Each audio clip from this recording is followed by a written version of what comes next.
জীবনের কোনো ক্ষেত্রে হতাশ হওয়ার কোনো সুযোগ নাই। আজকে পারিবারিক ভাঙন বলেন, ব্যক্তি পর্যায়ের আত্মিক ধ্বংসই বলেন, সমাজের বিপর্যয় বলেন, যাই বলেন, পিছনে একটা বড় কারণ আছে। সেটা হলো আল্লাহ থেকে দূরে থাকা মানুষ, আল্লাহ থেকে হতাশ হয়ে যাওয়া। আর এই কাজটা শয়তান করিয়েছে মানুষকে আল্লাহ থেকে দূরে সরানোর জন্য। কিন্তু আল্লাহ রাব্বুল আলামিনের কাছে কেউ যদি যেতে চায়, মন থেকে যদি আল্লাহকে একটা বারও ডাকে, আল্লাহ পাক এক ডাকের মাধ্যমেও তার গুনাহ মাফ করতে পারে। দুজন ব্যক্তির ঘটনা পড়লাম। একজন ব্যক্তি প্রচন্ড রকম আবেদ, প্রচুর ইবাদত করে। আপনারা জানেন ইবলিসও কিন্তু আবেদ ছিল, ইবলিস কিন্তু প্রচুর ইবাদত করেছে। এখন ওই ব্যক্তির একজন বন্ধু ছিল, এটা বানু ইসরাইলদের ঘটনা। তো সেই বন্ধু পাপী ছিল, বিভিন্ন কবিরা গুনাহ করত।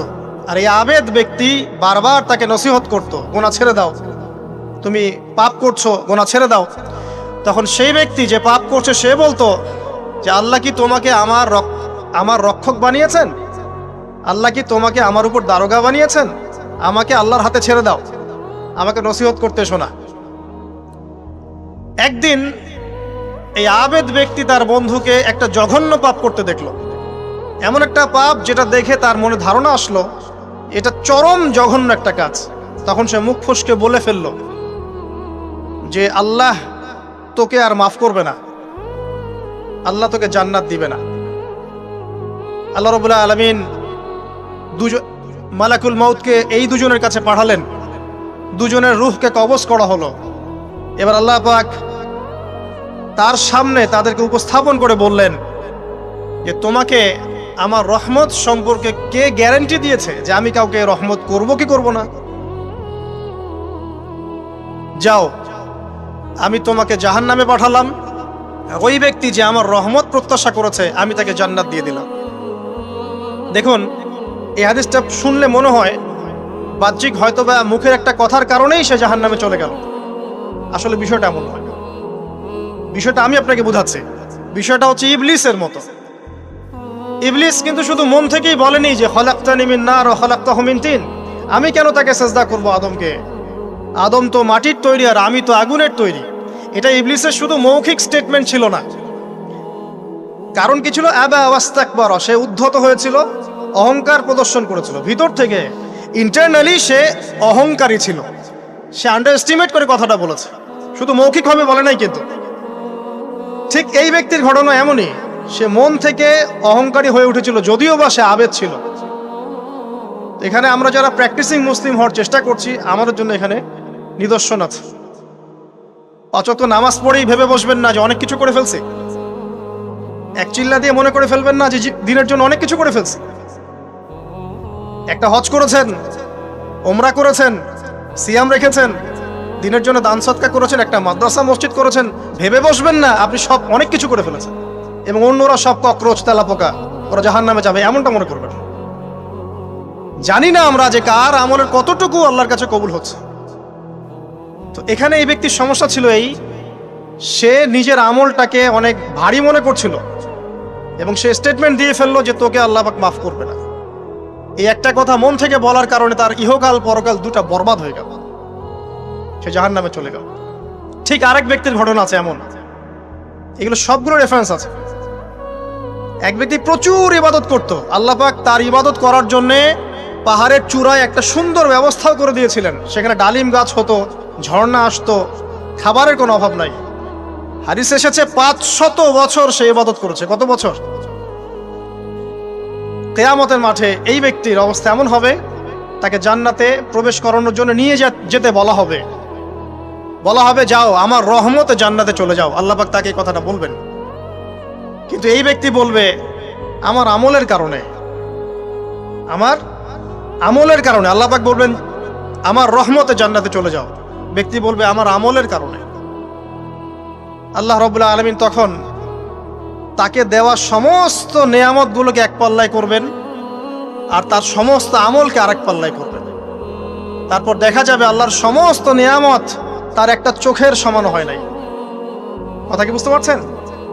একটা চোখের যে নেয়ামত আল্লাহ পাকের, সমস্ত আমল ও 500 বছরের ইবাদত এতটুকু হয়নি। তারপর তাকে বলা হবে ওকে জাহান্নামে নিয়ে যাও। এবার জাহান্নামে যাওয়ার সময় সে বলবে, আল্লাহ তোমার রহমতে আমাকে মাফ করে দাও। তখন আল্লাহ পাক তাকে আবার ডেকে নিয়ে আসবে, বলবেন যে তোমাকে যে আমি ইবাদত করার জায়গা করে দিয়েছিলাম, এটা কি তুমি নিজে করেছো না আমি করেছি? সে বলবে আপনি করেছেন। তোমাকে যে আমি সৃষ্টি করেছিলাম, তখন কি তুমি কোনো আমল করেছিলে? বলবে না। তাহলে তোমাকে যে সৃষ্টি করেছি আমি, এটা কি তোমার আমলের কারণে? না। তোমাকে সারা দুনিয়াতে এত নিয়ামত দিয়েছি, এটা কি তোমার আমলের কারণে? সে বলবে না। তখন তাকে জান্নাতে প্রবেশ করানো হবে। কিয়ামতের মাঠে এমন অনেক ঘটনা ঘটবে যেটা আমাদের চিন্তার বাইরে। আরেকজন ব্যক্তিকে ডেকে আনা হবে, যে ব্যক্তি একটা দুটা নয় বরং 100টা খুন করেছে। সে 99 জন মানুষকে হত্যা করার পর ফতোয়া খুঁজে বেড়াচ্ছিল যে আমার তওবা কবুল হবে কিনা। একজন আবেদের কাছে গিয়েছে। আবেদ আর আলেম কিন্তু এক জিনিস না। আবেদ মানে যে প্রচুর ইবাদত করে, তার জ্ঞান কম, সে শুধু জানে কিভাবে ইবাদত করতে হয়। আলেম হচ্ছে সে যে শরীয়তের গভীর জ্ঞান জানে, আবার ইবাদতও করে। আবার যারা জ্ঞান আছে আমল নাই, সেও কিন্তু প্রকৃত আলেম না। প্রচুর জ্ঞান আছে কিন্তু জ্ঞান অনুযায়ী আমল করে না, সেও কিন্তু প্রকৃত আলেম নন। এবার আসেন তো, এই আবেদের কাছে গিয়ে সে বলছে আমার কি ক্ষমা হবে? আমি 99টা খুন করেছি। সে বলল তোমার আবার ক্ষমা? তোমার ক্ষমা নাই। তখন এই ব্যক্তি এই আবেদকে হত্যা করে 100টা খুন পূর্ণ করলো, ওকেও সে মেরে ফেলছে। আমার ক্ষমাই হবে না তো তোর বেঁচে থাকার কি দরকার, তুইও মর। কি বুঝতে পারলেন? বর্তমান বিশ্বের উগ্র মাথার পলিটিশিয়ানদের মতো অবস্থা। আমার দেশের সমস্যা, তোর দেশ পারমাণবিক বোমের উড়াই দিব, মানে এরকম একটা অবস্থা। তো আল্লাহ রাব্বুল আলামিন এই ব্যক্তির মধ্যে একটা চেতনা তৈরি করলেন যে আমাকে তওবা করতে হবে। সে তখন সার্চ করতে লাগলো আরো কোনো আলেম আছে কিনা। এরপর অনেক দূরে একজন আলেমের সন্ধান পাওয়া গেল। সে সেখানে গেল, তাকে গিয়ে বলল আমার কি ক্ষমা হবে? সে আলেম তাকে বলল হ্যাঁ, তোমারও ক্ষমা হতে পারে।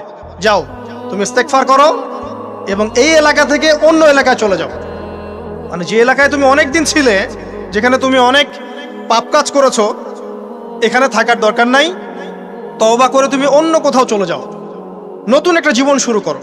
এখানে থাকলে হবে কি, তোমার স্মৃতিগুলো তোমাকে তাড়িয়ে বেড়াবে এবং মানুষ তোমাকে খারাপ নজরে দেখতেই থাকবে, তুমি তখন কষ্ট পাবে। এই জন্য তুমি চলে যাও। তো চলে যেতে যেতে সে রাস্তায় ইন্তেকাল করে। এবার তার রূহ নিবে কে? এই জন্য দুদল ফেরেশতা আসছেন, জান্নাতি এবং জাহান্নামী। তাদের মধ্যে বাক বিতরটা হচ্ছে কে রূহ নিয়ে যাবে। তো জাহান্নামের ফেরেশতারা বলছেন সে এতগুলো খুন করেছে, তার রূহটা আমরা নিব। আর জান্নাতি ফেরেশতারা বলছেন না, সে তওবা করতে এসেছিল, অতএব সে আল্লাহর অভিমুখী হয়েছে, তার রূহটা আমরা নিব। আল্লাহ পাক এখানে একটা কৌশল করলেন। আল্লাহ পাক ফেরেশতাদেরকে বললেন তোমরা রাস্তাটাকে পরিমাপ করে দেখো, যেদিকে যাচ্ছিল তার পরিমাপ বেশি নাকি যেখান থেকে এসেছে ওর পরিমাণ বেশি। আল্লাহ পাক জমিনকে আদেশ করলেন হে জমিন তুমি প্রশস্ত হয়ে যাও। এবার পরিমাপ করে দেখা গেল সে তওবার দিকে আসছিল, এর পরিমাণটা বেশি। এই একটা কাজের ওসিলা আল্লাহ পাক তাকে মাফ করে দিলেন। মনে রাখবেন এটা মৌখিক বিষয় ছিল না, সে মন থেকে ভিতর থেকে কিন্তু সে আল্লাহর প্রতি অনুগত হয়েছিল। এই মনের বিষয়টা আল্লাহ ছাড়া কেউ জানে না। আপনি দেখতে পারেন সমাজে অনেকে দাড়ি টুপি পাগড়ি জুব্বা সব লাগিয়ে ঘুরছে, তো বিশ্বাস করেন তাদের মনটা এমনও হতে পারে যে জানোয়ারের চেয়েও কুৎসিত, এমনও হতে পারে। আবার আপনি দেখবেন সমাজে এমন অনেক মানুষ ঘুরছে যারা হয়তো অনেক পাপে লিপ্ত মনে হচ্ছে, কিন্তু মনের মধ্যে সততা আছে। আর যার মনের মধ্যে সততা আছে, আল্লাহ পাক কোনো না কোনো দিন ইনশাআল্লাহ তাকে হেদায়েত দিবে। এটা আমরা আমাদের অভিজ্ঞতা থেকেও দেখেছি। এমন অনেক মানুষকে আমরা দেখেছি যে ড্রাগ অ্যাডিক্টেড ছিল, মিউজিক করেছে, হারাম সম্পর্কের মধ্যে ছিল, নামাজ ঠিক মতো পড়ে নাই, কিন্তু যখনই আল্লাহর কথা আলোচনা হতো দেখতাম সে খুবই শান্তভাবে মন থেকে কথা শুনছে। এই কথা শুনতে শুনতে শুনতে একদিন মাশাআল্লাহ এখন দেখবেন যে চিল্লা দিয়ে বেড়াচ্ছে বিভিন্ন মসজিদে। আল্লাহ হেদায়েত দিয়েছে, সব ছেড়ে দিয়েছে। এরকম মানুষের অভাব নাই কিন্তু সমাজে। তো এখানে আল্লাহ পাকের রহমত বা দয়ার একটা উজ্জ্বল দৃষ্টান্ত দেখতে পারবেন। ঠিক এরকম আরো একটা ঘটনা আছে বনু ইসরাইলের। এক ব্যক্তি এত পাপ করেছে যে শেষে মৃত্যুর সময় সে সন্তানদেরকে ডাকছে, ডেকে বলছে যে আমি যখন মারা যাব আমার লাশটাকে তোমরা কবর দিও না, যদি আল্লাহ পাক আমাকে ধরতে পারেন তাহলে খবর আছে আমার। কি করতে হবে? সে বলছে যে আমার দেহটাকে তোমরা পুড়িয়ে ফেলবে এবং পুড়িয়ে ফেলার পরে ছাইগুলোকে একত্রিত করবা, করে অর্ধেক ছাই সমুদ্রে ভাসিয়ে দিবা, অর্ধেক ছাই বাতাসে উড়িয়ে দিবা। সন্তানরা তাই করলো। মৃত্যুর পর আল্লাহ পাক এই সমুদ্র এবং জমিনকে বাতাসকে আদেশ করলেন যে তোমরা ছাই জড়ো করে দাও। আর মানুষ আর জিন আল্লাহর কথা না শুনলেও এই প্রকৃতি আল্লাহ পাকের কথা শোনে। বিজ্ঞান বলে প্রকৃতি থেকে সব হচ্ছে। কি প্রকৃতি? প্রকৃতি কি, কাকে বলে? মানুষকে আল্লাহর ইবাদতকে বাদ দিয়ে প্রকৃতি পূজায় নিয়ে গেছে। এই পুরো প্রকৃতি আর মহাবিশ্ব এক আল্লাহর ইবাদত করে। কে সৃষ্টি করলো প্রকৃতি? প্রাকৃতিক ভাবে হয়েছে সবকিছু বলে, আল্লাহ থেকে হয়েছে বলা যাবে না। বললে আপনি মৌলবাদী হয়ে যাবেন। আল্লাহ শব্দ ইউজ করলে আপনি মৌলবাদী হয়ে যাবেন। ধর্মতাত্ত্বিক শব্দগুলোকে আস্তে আস্তে উঠিয়ে দেওয়া হয়েছে। দেখবেন যুক্তি, বিজ্ঞান, দার্শনিক শব্দগুলোকে আনা হয়েছে। এটাও টেকনিক্যালি করা হয়েছে। কোন সেকুলার মিডিয়াতে আপনি দেখবেন না ইনশাআল্লাহ বলছে।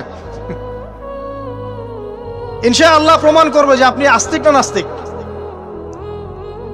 তো প্রকৃতিকে আল্লাহ পাক আদেশ করলেন, এই সমুদ্র ছাই জড়ো করো, এই বাতাস ছাই জড়ো করো। তারা ছাই জড়ো করে দিল। এই ব্যক্তিকে বলা হচ্ছে তুমি জীবিত করে, আল্লাহ পাক বলছেন তুমি যে এই কাজটা করেছিলে, লিমা ফাআলতা হাদা, তুমি এই কাজটা কেন করেছো? তখন এই ব্যক্তি উত্তর দিচ্ছে, মিন খাশিয়াতিকা ইয়া রাব্বি ওয়া আনতা আ'লাম। হে আল্লাহ, আমি আমার বুঝে যা এসেছে আপনার ভয়েই আমি এই কাজটা করেছি, আর আপনি খুব ভালো করেই জানেন যে আমি আপনার ভয়ে করেছি নাকি অন্য কোনো কারণে করেছি। মানে আপনি আমার মনের কথা জানেন। আল্লাহ পাক তাকে মাফ করে দিলেন। আপনাদেরকে আমি সেই ব্যভিচারী মহিলার কথাও মনে করাই। ওই মহিলা, যে ব্যক্তি একজন যৌনকর্মী ছিল, বা যেটা আমরা বলি ব্যভিচারিণী মহিলা ছিল, একটা কুকুরকে দেখেছে সে পানি পান করার জন্য তৃষ্ণার্ত, সে এটাতে মায়া করে দয়া করে তার মোজাটাকে নামিয়ে এই কূপ থেকে পানি উঠিয়ে কুকুরকে পান করিয়েছে। এই একটা কাজের বদৌলতে আল্লাহ রাব্বুল আলামিন এই ব্যভিচারী মহিলাকে মাফ করে জান্নাত দিয়ে দিয়েছে। হাদিস এটাও এসেছে, নবী সাল্লাল্লাহু আলাইহি ওয়াসাল্লাম বলেছেন, ইরহামু মান ফিল আরদ, তোমরা সবাই জমিনবাসীর প্রতি রহম করো।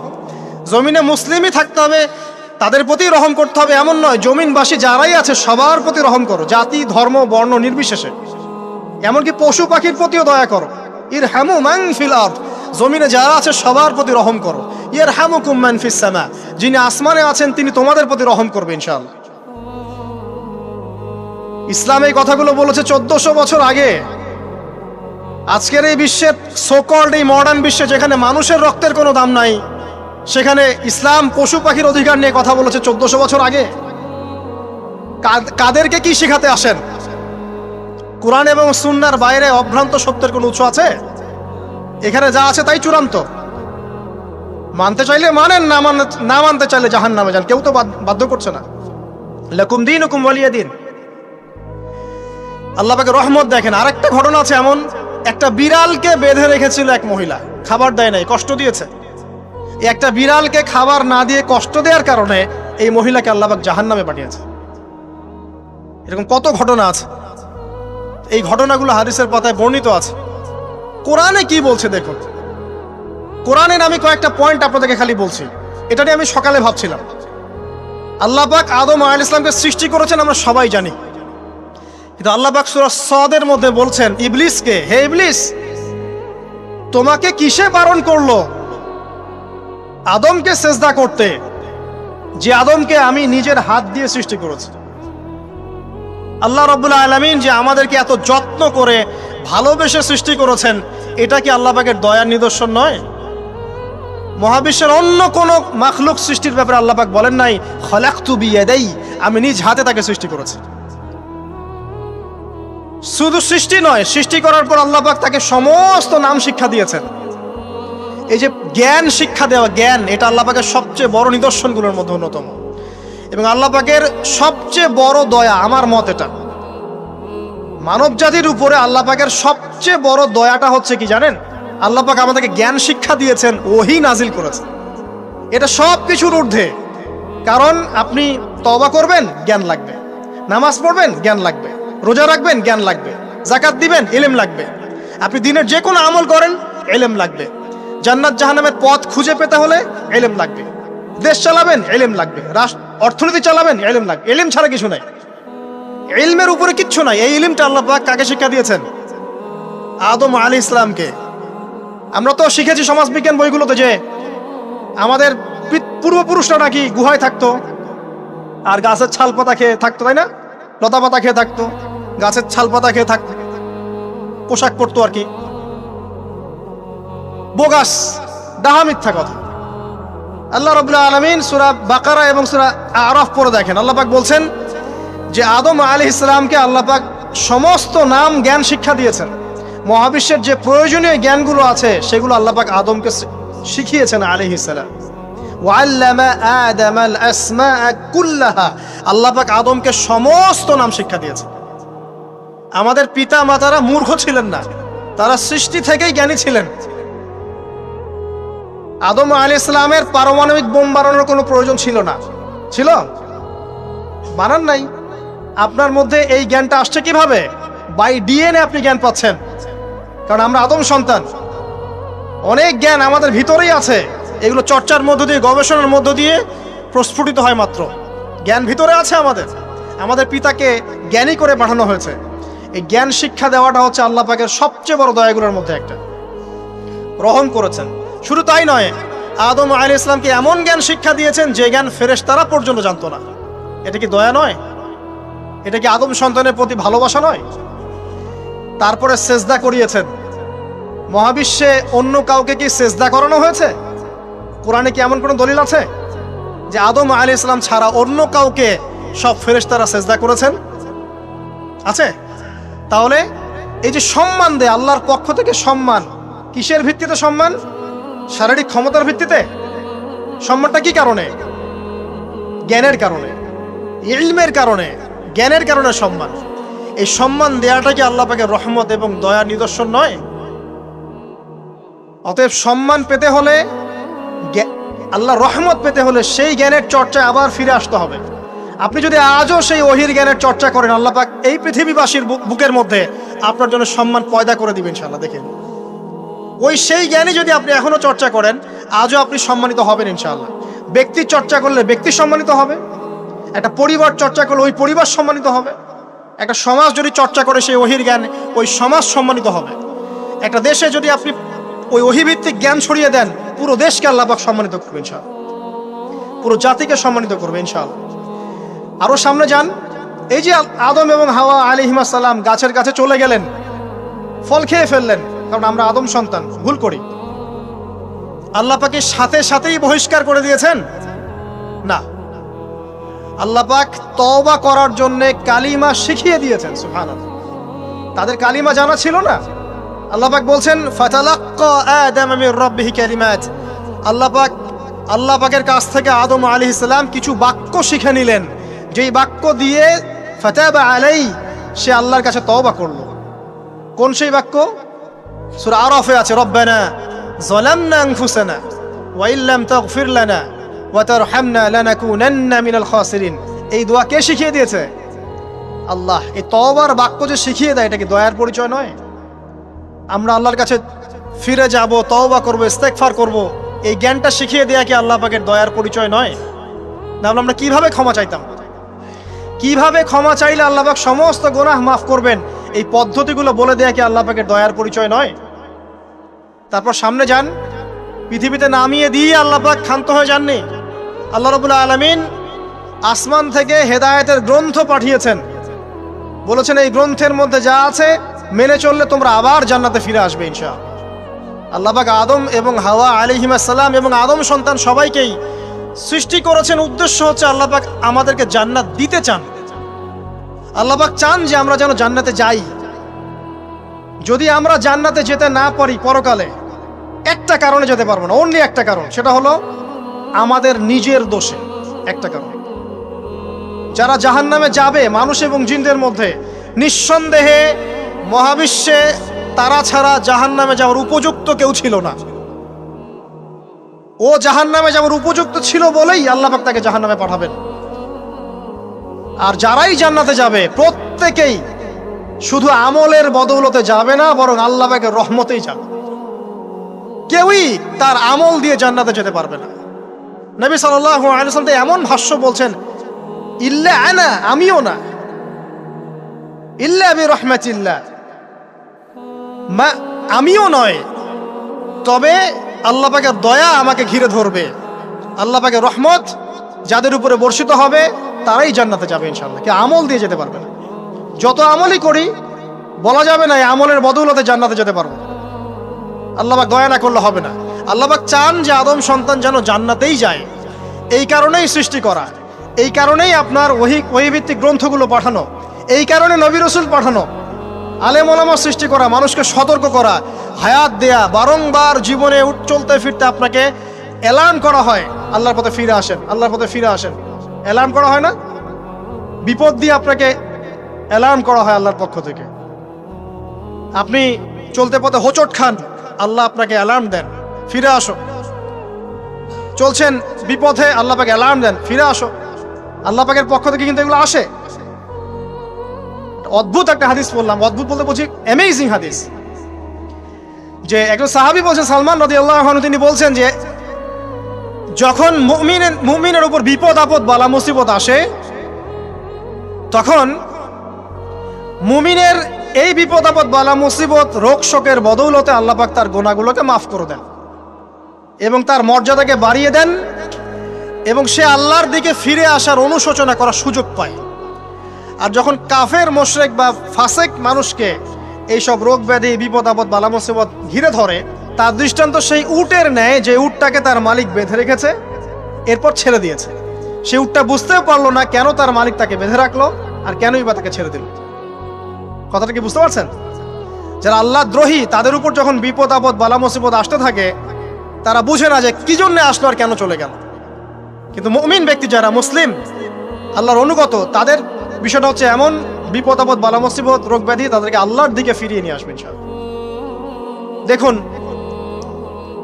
এই যে পৃথিবীতে নামিয়ে দেয়া, এরপর আল্লাহর পক্ষ থেকে ঐশী গ্রন্থগুলো পাঠানো, নবী রাসূল পাঠানো, আলেম ওলামা পাঠানো, আপনাকে হায়াত দেয়া, আপনাকে রিজিক দেয়া, এই শ্বাস নেয়ার ক্ষমতা দেয়া, আপনাকে জ্ঞান বুদ্ধি দেয়া, বিবেক দেয়া। এই যে একটু আগে তেলাওয়াত করলো শুরুর আগে নবী মুসা আলাইহিস সালামের ঘটনা, বনু ইসরাইল একটার পর একটা অবাধ্যতা করেই গেছে। আল্লাহ পাক তারপরেও তাদের কাছে নবী পাঠিয়েছেন, নবী মুসাকে পাঠিয়েছেন। ফেরাউনের মতো জালেম শাসকের হাত থেকে বনু ইসরাইলকে আল্লাহ পাক উদ্ধার করেছেন। এটা কি দয়ার পরিচয় নয়?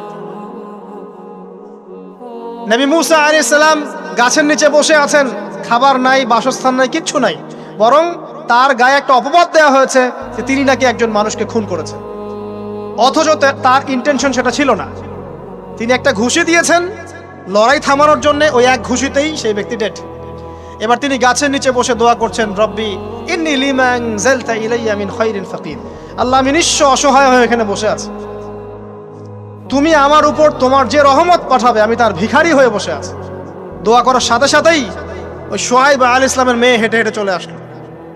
তিনি স্ত্রী পেলেন, তিনি শ্বশুর পেলেন, একজন নবী পরিবার পেলেন, বাসস্থান পেলেন, চাকরি পর্যন্ত পেলেন।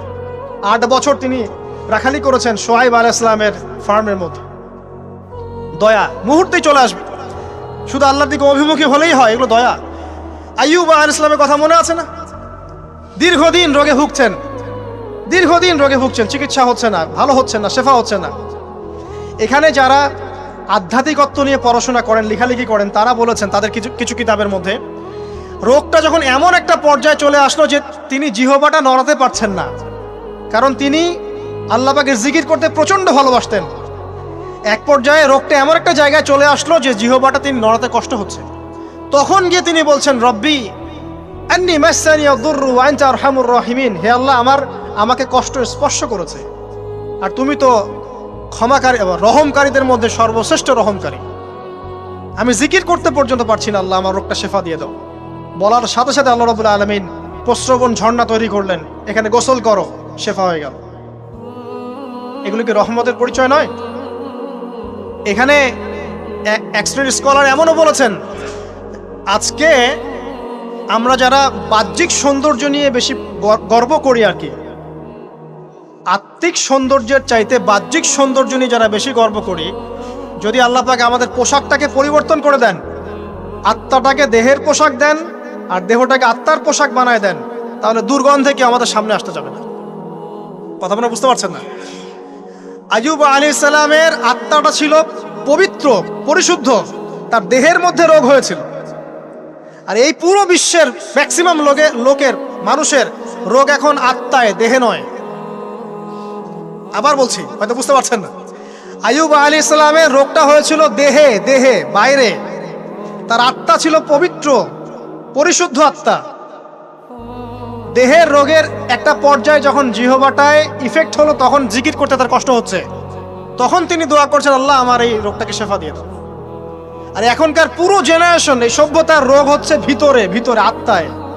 দেহের রোগের চাইতে এদের আত্মার রোগটা বেশি। এখন এই আত্মাটাকে যদি দেহ বানিয়ে দেওয়া হয় আর দেহটাকে আত্মার পোশাক পরিয়ে দেওয়া হয়, দুর্গন্ধে কেউ সামনে আসতে চাবে না।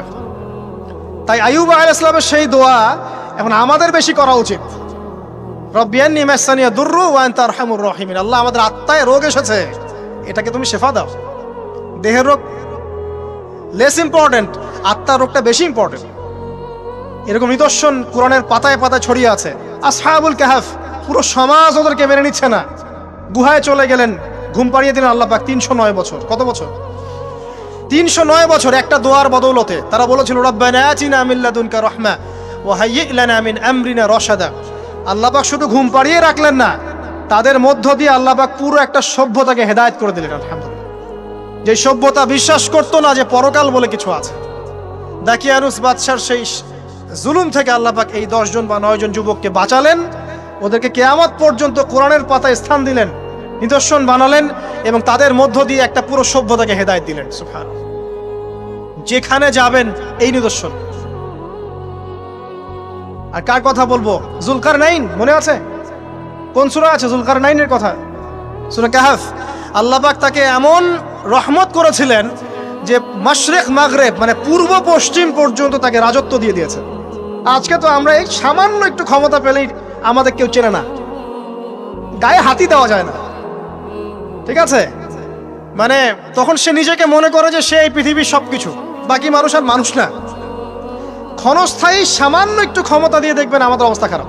আমাদের এই যে জীবন, আমাদের রিজিক, আমাদের পরিবার, আমাদের সুস্থতা, আমাদের জ্ঞান, আমাদের সমাজ বলেন, রাষ্ট্র, আমাদের অর্থনীতি, এই বিশ্ব, এই সব কিছুই একটা বিষয়কে কেন্দ্র করে টিকে আছে।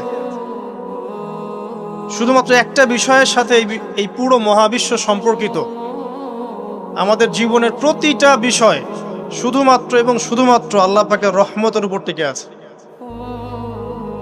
আল্লাহ পাকের রহমত আমাদের ব্যক্তি জীবন, পারিবারিক জীবন, আমাদের দেহ, আমাদের মন, আমাদের জ্ঞান, অর্থনীতি, ব্যবসা বাণিজ্য, আমাদের রাষ্ট্র, সব কিছুর মধ্যে শুধুমাত্র আল্লাহ পাকের রহমত দিয়ে ভর্তি। এখানে আল্লাহ পাকের রহমতের এত বিশাল সমুদ্র, যেটা উপলব্ধি করার ক্ষমতা আমাদের নাই।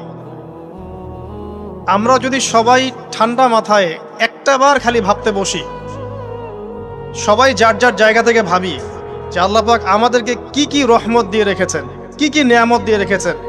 ওয়া ইন তাউদ্দু নি'মাতাল্লাহ লা তুহসুহা। তোমরা যদি আল্লাহ পাকের নিয়ামত গণনা করা শুরু করো, কোশ্চিন কালেও গুণে শেষ করতে পারবে না।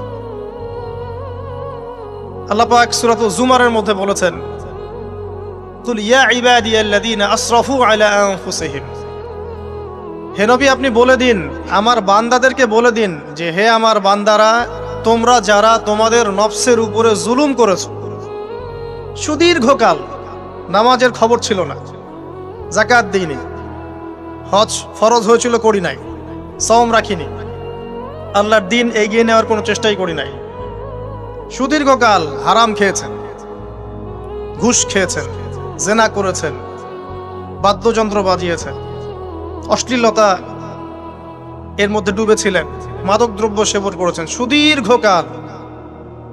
তোমরা যারা নিজেদের নফসের উপর জুলুম করেছো, লা তাকনাতু মির রাহমাতিল্লাহ, তোমরা আল্লাহ পাকের রহমত থেকে নিরাশ হয়ে যেও না। তোমরা আল্লাহ পাকের রহমত থেকে নিরাশ হয়ে যেও না। ইন্নাল্লাহা ইয়াগফিরুয যুনুবা জামিআ, আল্লাহ পাক চাইলে সমস্ত গুনাহ মাফ করতে পারেন। ইন্নাহু হুয়াল গফুরুর রহিম, তিনি হচ্ছেন পরম করুণাময়, অসীম দয়ালু। আমি আলোচনা সামনে নিয়ে যাওয়ার আগে আরেকটা বিষয় বলে রাখতে চাই। এই আলোচনাকে একপাক্ষিকভাবে একপেশেভাবে বুঝে নেওয়ার কোনো সুযোগ নাই। আল্লাহ পাক যেমন পরম করুণাময় অসীম দয়ালু, ঠিক একইভাবে আল্লাহ রাব্বুল আলামিন শাদীদুল ইকাব, কঠিন শাস্তি দাতাও বটে। এই দুটো বিষয় মাথায় রেখেই আল্লাহর রহমতের আশাও করতে হবে এবং আল্লাহ পাকের গজবের ভয়ও করতে হবে। এর মাঝখানেই হচ্ছে ঈমান। এই জায়গা থেকে আলোচনা বুঝতে হবে। আল্লাহ পাক তৌফিক এনায়েত করুন, আমিন। আমাদেরকে আল্লাহ রাব্বুল আলামিন তার রহমত থেকে নিরাশ হতে বারণ করছেন। যে যত পাপ করেছে জীবনে, যদি একটা বার কেউ যদি আল্লাহ পাককে মন থেকে ডাকে, চোখ দিয়ে ঝরঝর করে পানি পড়ে, আল্লাহ পাককে বলে, সেজদায় গিয়ে পড়ে আল্লাহকে বলে রব্বিক ফিরলি, আল্লাহ আমাকে মাফ করে দাও, তার মনের মধ্যে যদি সততা থাকে, মন থেকে যদি সেই কথাটা বলে থাকে, আল্লাহ পাক শুধু তাকে ক্ষমাই করবেন না, তার সমস্ত গুনাহগুলোকে আল্লাহ নেকি দিয়ে পরিবর্তন করে দেবেন। একটা হাদিস পড়ছিলাম, নবী করিম সাল্লাল্লাহু আলাইহি ওয়াসাল্লাম তিনি বলছেন যে লাম্মা কাদাল্লাহুল খালক, যখন আল্লাহ রাব্বুল আলামিন এই মহাবিশ্ব সৃষ্টি করেন, তখন আল্লাহ রাব্বুল আলামিন কাতাবা কিতাবান, একটা কিতাব লিখেছেন। একটা কিতাব আছে আল্লাহর কাছে। কাতাবা কিতাবান ফাহুয়া ইনদাহু ফাওকাল আরশ, যেই কিতাবটা আল্লাহর নিজের কাছে আছে আরশের উপরে, সেখানে আল্লাহ পাক লিখে রেখেছেন। কি লিখেছেন? ইন্না রাহমাতি সাবাকাত গদাবি, প্রতিটা ক্ষেত্রেই আমার রহমত, আমার দয়া, আমার করুণা আমার গজবকে পরাজিত করেছে। মানে আল্লাহ রাব্বুল আলামিনের গজব, এর উপরে আল্লাহ পাকের রহমত অবস্থান করছে।